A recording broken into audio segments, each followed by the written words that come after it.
Now America. Just crossed the border in Buffalo. So I got up real early today and was at the ship at 6:30 near Toronto. Got this factory machine. So 49,000 pounds. So my gross weight right now is 98,000 pounds, or 44.6 metric tons.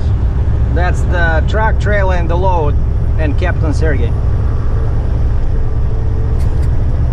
And I'm heading to Georgia, and it's very windy. Took a while to tarp this thing. It's a factory machine, as I mentioned. We had to use 3 tarps this time. I don't know why. Like, it just wasn't enough. Like, parts where there were holes and has to be completely tarped.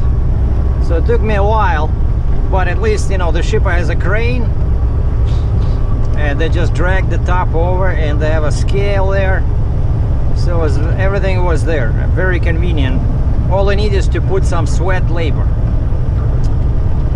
And then I got some overpriced diesel, $1.16 Canadian per liter, in at the Pilot in Fort Erie. And so I went through the border. So now I'm heading towards Ohio and towards Columbus, and then I'll make my way towards, I guess, Cincinnati and I-75 and go south. And these driving videos create huge files.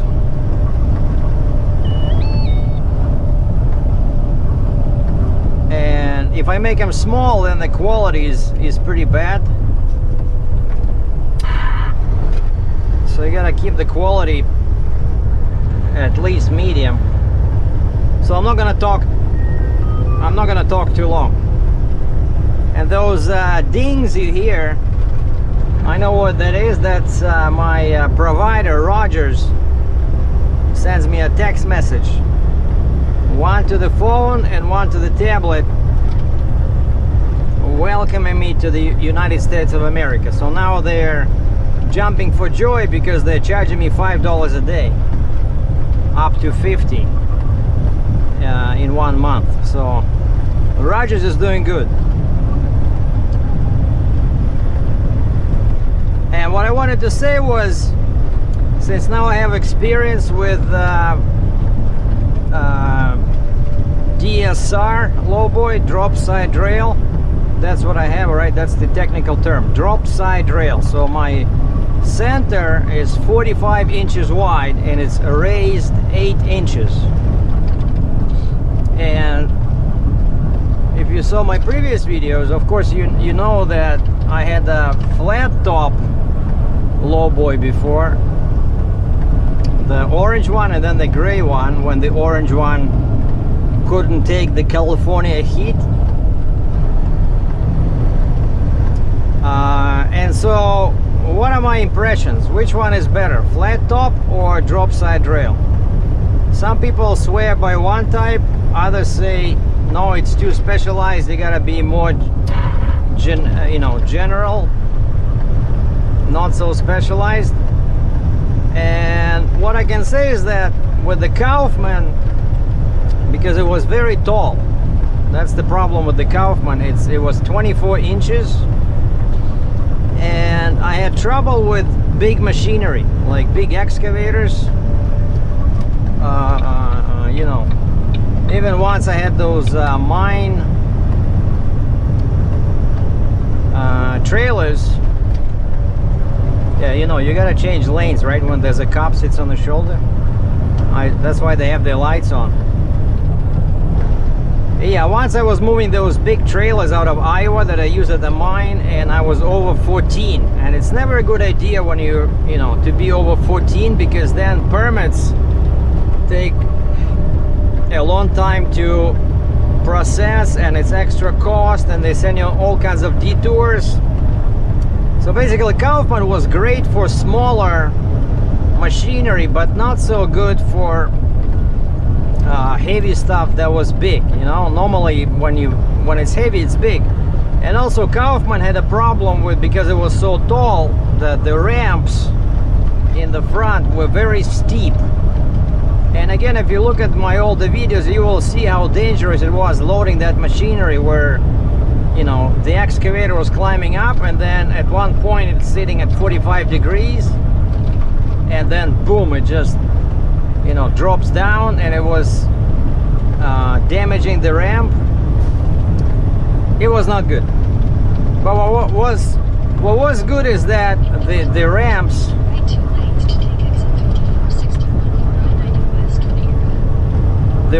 were detachable.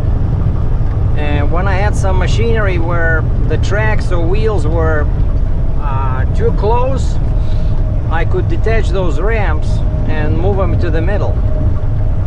Okay, so those were advantages and disadvantages of that Kaufman trailer. Oh, and also, but basically, yeah, it was not designed for heavy stuff, even though it was a 55-ton trailer, so it was too tall.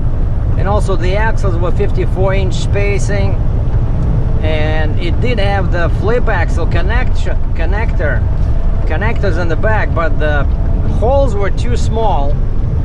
And everybody who saw the trailer was telling me that if I use their pins of that size, they'll just snap, they'll broke. So the holes were too small. Like now on this Fontaine, the pins are about like 2-inch thick, and on the Kaufman, the holes for the pins were probably less than 1 inch. It was like for a pickup truck, you know. And so I got this one, right? I got the drop side rail, and the first thing I noticed is that I cannot do, like, actually my concern was that I will have trouble with boxes and crates and machinery. In 600 meters, use the right to Like factory machine like the one I'm hauling now. And I was not worried about anything else, and surprisingly, one area I was not worried about proved to be troublesome. So basically, I don't have a problem moving, you know, Use the right 2 lanes to take exit 5461. machines that I have a flat floor, like this one that I have right now.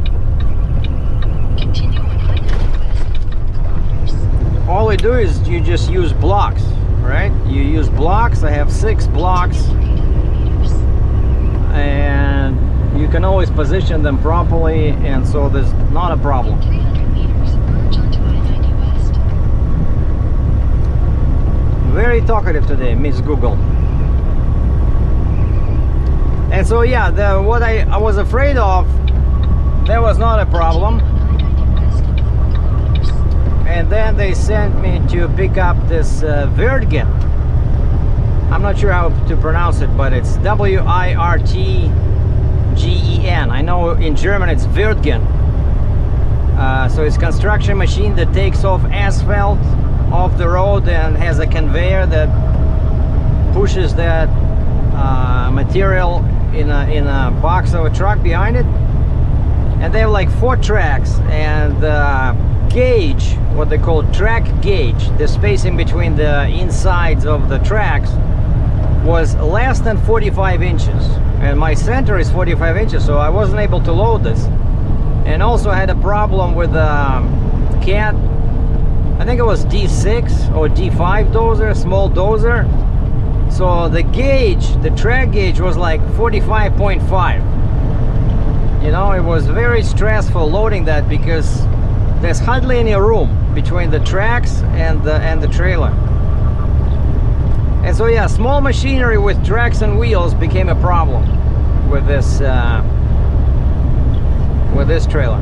But on the big positive side, with big machinery like big excavators, often I'm still legal height, because my sides are only 14.5 inches off the ground. So it's perfect for heavy and big machinery. And also because the sides are so low, the ramps there's a very, the angle, the loading angle is not steep at all. So when you load an excavator, it doesn't have to climb at 45-degree angle as with the Kaufman, so it's much better. So my advice to somebody who's trying to decide between a drop side rail and flat floor lowboy is look at your In 600 meters, keep left at the fork to stay on I-90 West. look at your freight situation. If you have lots of freight in your area for your trailer, for a lowboy or double drop trailer, then you might be okay with the drop side rail. But again, they are more designed for big stuff, you know, big heavy stuff. And if you don't have enough freight, if you want to be more universal, I-90 West for 269 kilometers.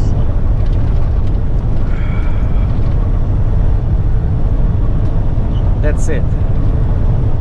I cannot take it anymore. Keeps talking and talking. So yeah, so if you don't have enough freight, like here in Canada, right? There's not enough freight, especially for this kind of trailer. So sometimes I feel that I'm a bit too specialized, you know. So maybe in the future I'll buy a cheap double drop trailer with a flat floor. But I really like this one because I want to do heavy stuff. So that's my recommendation. So lots of freight and you like heavy stuff, go with the drop side rail. If you don't have enough freight and you don't want to limit yourself, especially with small machinery,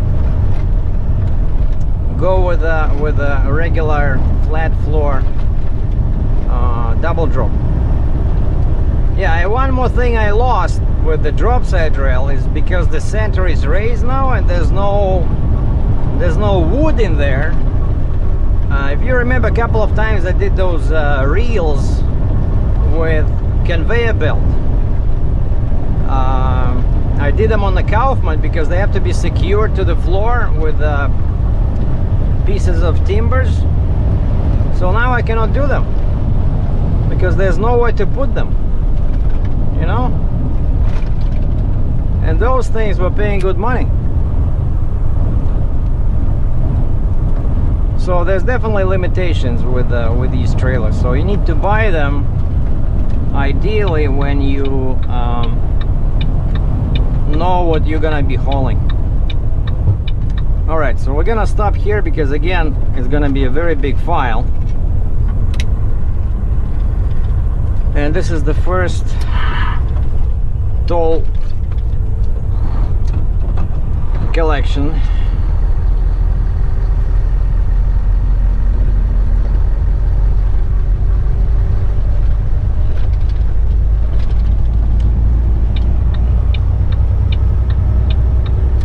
And that's it. I'm on I-90. So now it's about an hour to the Pennsylvania border.